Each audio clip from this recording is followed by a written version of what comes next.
લલાટની અંદર ભગવાન શંકરજીને નેત્ર છે. તેથી શિવનું નામ છે વિરૂપાક્ષ. વિચિત્ર પ્રકારનું નેત્ર, વિલક્ષણ નેત્ર, દેવતાઓથી અલગ દેખાય શંકરજી. આ જગતના કોઈ પણ દેવતાઓના કપાળમાં આંખ નથી. શંકરજીના કપાળમાં નેત્ર છે, જેને ત્રિનેત્ર કહે છે. ત્રીજું નેત્ર છે, ભાલની અંદર નેત્ર છે, કપાળમાં નેત્ર છે, લલાટની અંદર નેત્ર છે. આવા ભગવાન શિવ છે. અને વ્યોમગત છે, પૂરા વિશ્વની અંદર ફેલાયેલા છે. અને વ્યોમગત જટાસુ મુકુટ. ભગવાન શંકરના મસ્તક ઉપર સોના, ચાંદી, હીરા મોતીનો કોઈ મુકુટ નથી. શંકરજીનો મુકુટ શોભે છે જટાથી. જટાનો મુકુટ બનાવ્યો છે. અને શંકરની જે જટા કેવી, વ્યોમકેશાય નમઃ. વ્યોમ એટલે આકાશ. પૂરા આકાશમાં ફેલાયેલી શંકરજીની જટા છે. એ જટારૂપી મુકુટ શંકરજીના મસ્તક પર છે. અને જટારૂપી મુકુટની શોભાની વૃદ્ધિ માટે અર્ધચંદ્ર ભગવાન શંકરજીએ ભાલમાં ધારણ કર્યો છે. બીજચંદ્ર છે, ભાલચંદ્ર છે, કિશોરચંદ્ર, શિશુચંદ્ર છે. ચંદ્રમૌલીને નમઃ. અને જગત કલ્યાણ માટે નિરંતર ભગવાન મહાદેવની જટામાંથી ગંગા વહે છે, જે જગતનું મંગલ અને કલ્યાણ કરનારી છે. એ છે માં ગંગાજી. અંગ પર ભસ્મ છે, પૂરા અંગ પર ભસ્મ નો લેપ કરેલો છે.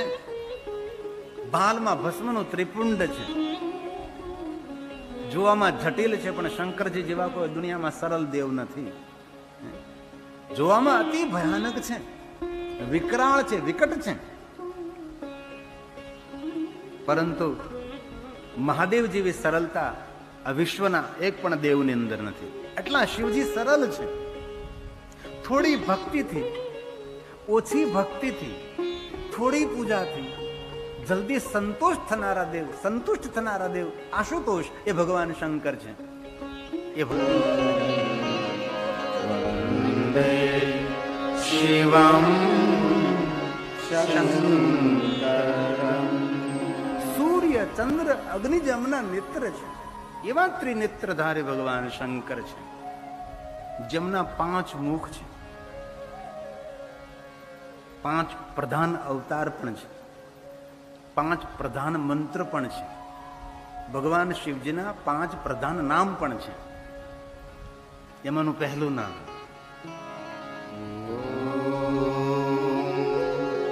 સદ્યો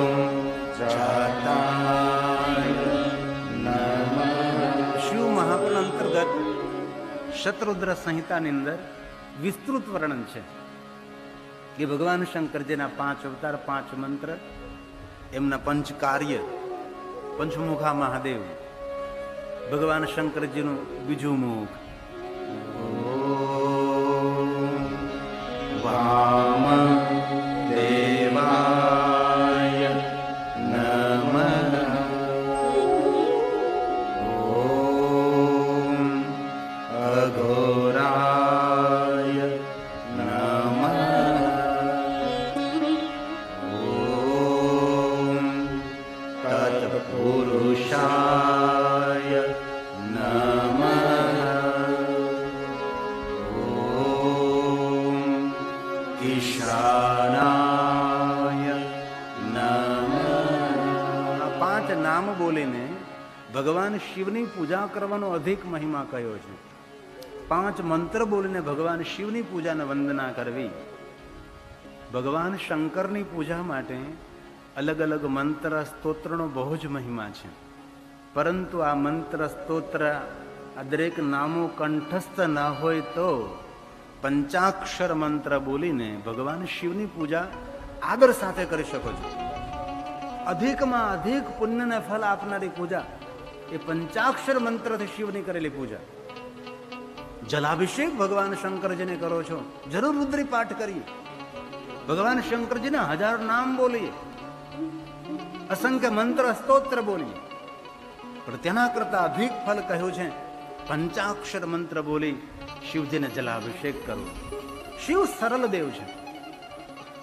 કઠિન મંત્રો આવડે, કંઠસ્થ હોય તે તો પ્રણમ્ય છે, એ તો વંદનીય છે, એ તો ધન્ય છે, એ તો દર્શનીય છે કે જેમને કઠિન કઠિન મંત્ર સ્તોત્ર મુખપાઠ ને કંઠસ્થ હોય તે તો વંદન કરવાને યોગ્ય છે. પણ એ બધું જ કંઠસ્થ અને મુખપાઠ ન હોય, સરળમાં સરળ, શિવ જેટલા સરળ તેટલો મંત્ર પણ તેનો સરળ.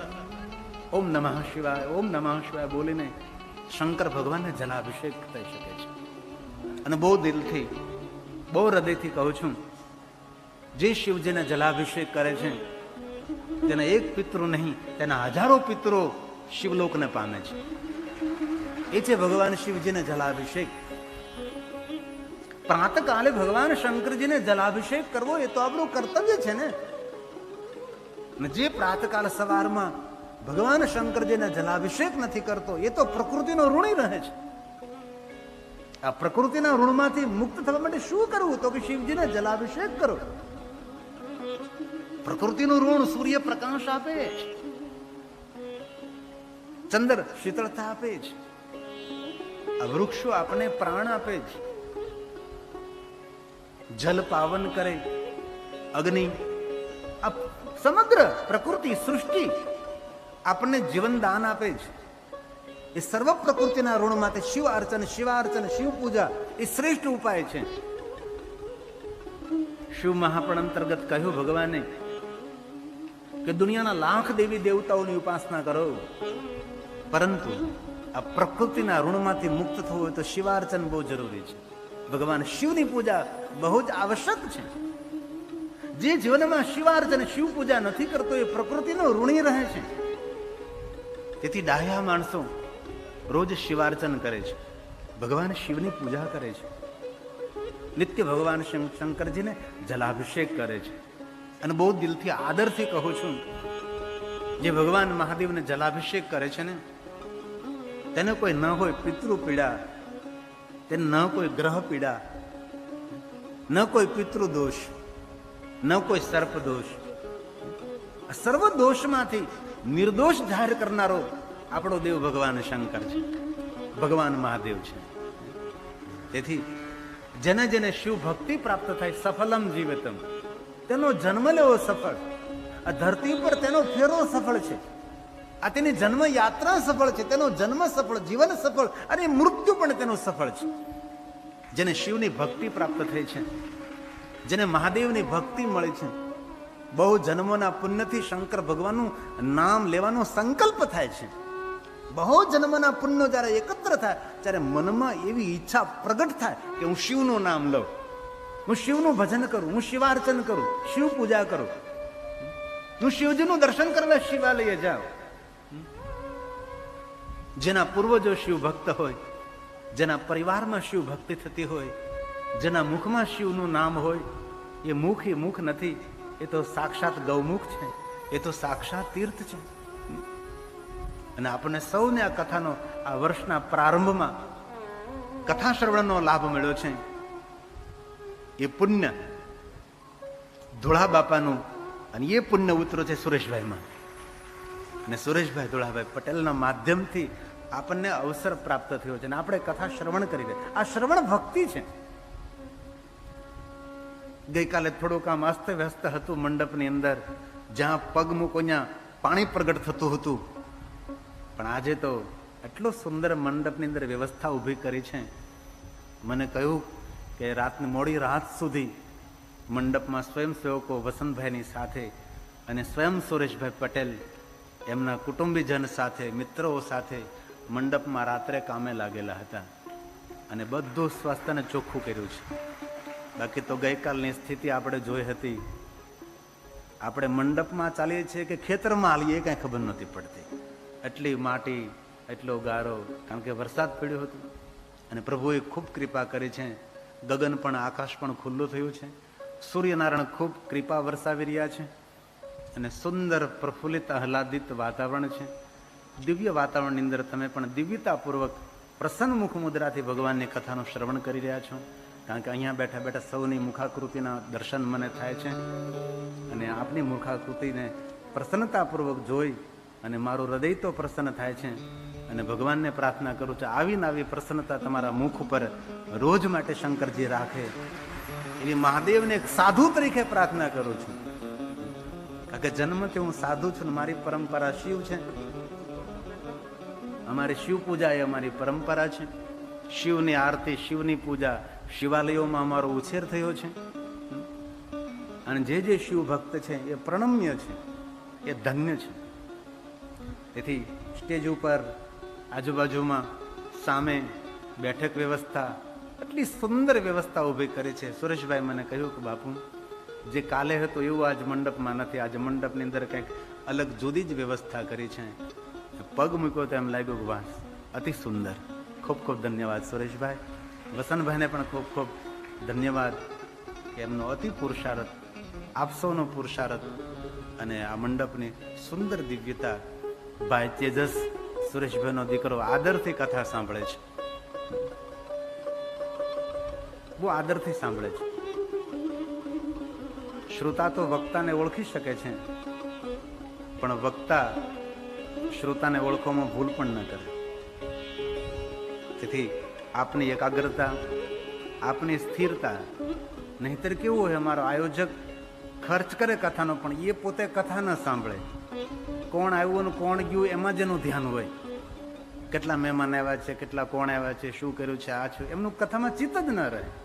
પણ ભાઈ તેજસભાઈ, આપને વિશેષ પ્રકારે ધન્યતા આપું છું કે આપ બહુ શાંત ચિત્તથી ભગવાનની કથા સાંભળો છો. ભગવાનની કૃપા આપના પર વરસતી રહે અને તમારી જે કાંઈ કામના હોય એ મારો શંકર પૂરી કરે, એવી સાધુ તરીકે શિવને પ્રાર્થના છે.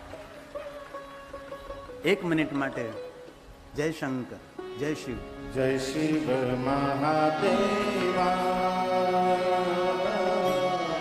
દયા કરો.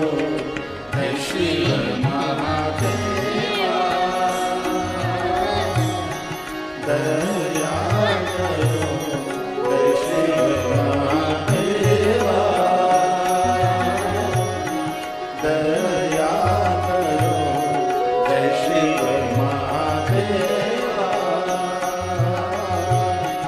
દયા કરો. જય શિવ મહાદેવા, દયા કરો.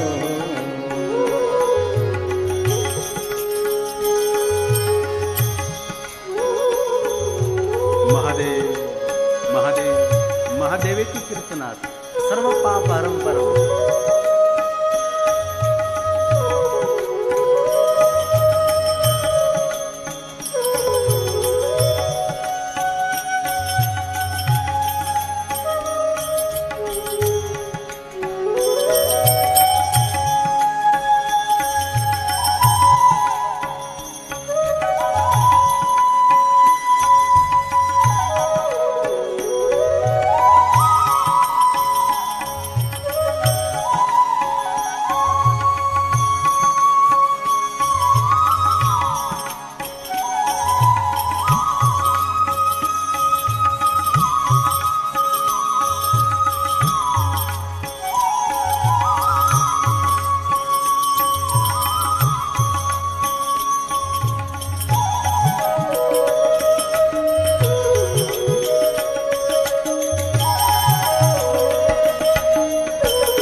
શિવ મહાદેવા, જય શિવ મહાદેવા, જય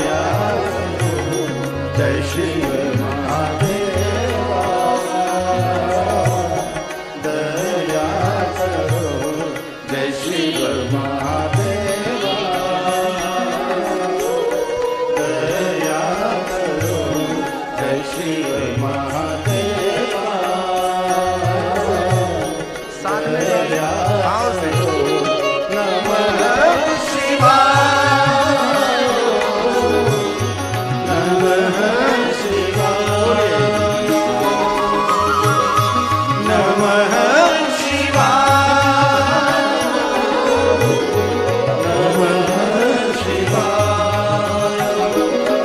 नमः शिवाय नमः शिवाय जय जय शिव महादेवा जय शिव महादेवा दया करो जय शिव महादेवा दया करो जय शिव महादेवा दया करो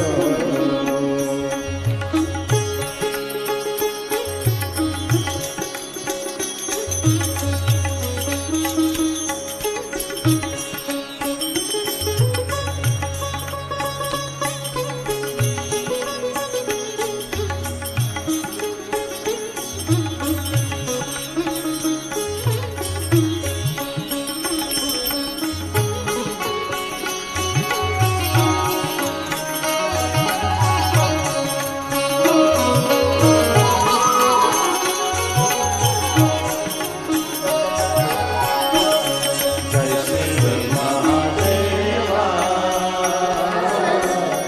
दया करो जय शिव महादेवा दया करो जय शिव महादेवा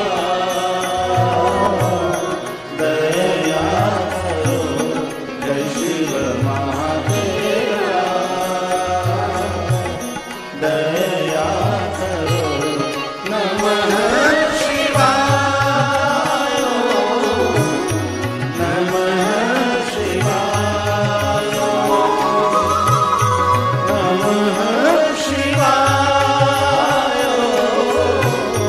नमः शिवाय नमः शिवाय नमः शिवाय जय जय शिव महादेवा जय शिव महादेवा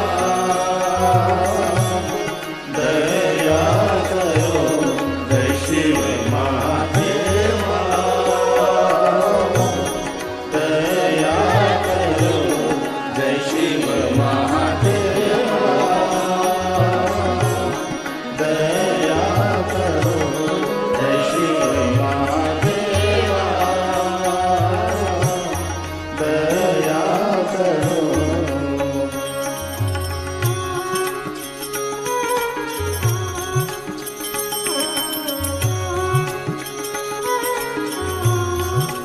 महादेव महादेव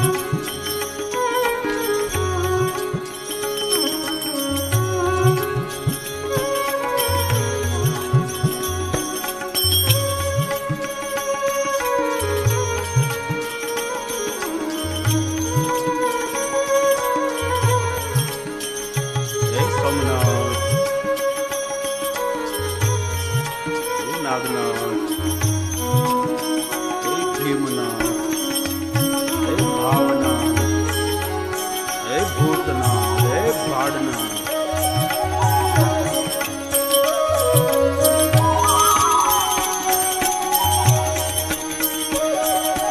जय शिव महादेवा दया करो जय शिव महादेवा दया करो जय शिव महादेवा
જય શિવ મહાદેવા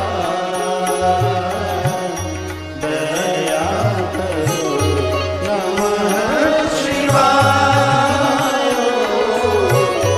નમઃ શિવાય નમઃ શિવાય નમઃ શિવાય નમઃ શિવાય નમઃ શિવાય જય શિવ મહાદેવા જય શિવ મહાદેવા દયા કરો જય શિવ મહાદેવા દયા કરો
શિવ મહાદેવા જય શિવ મહાદેવા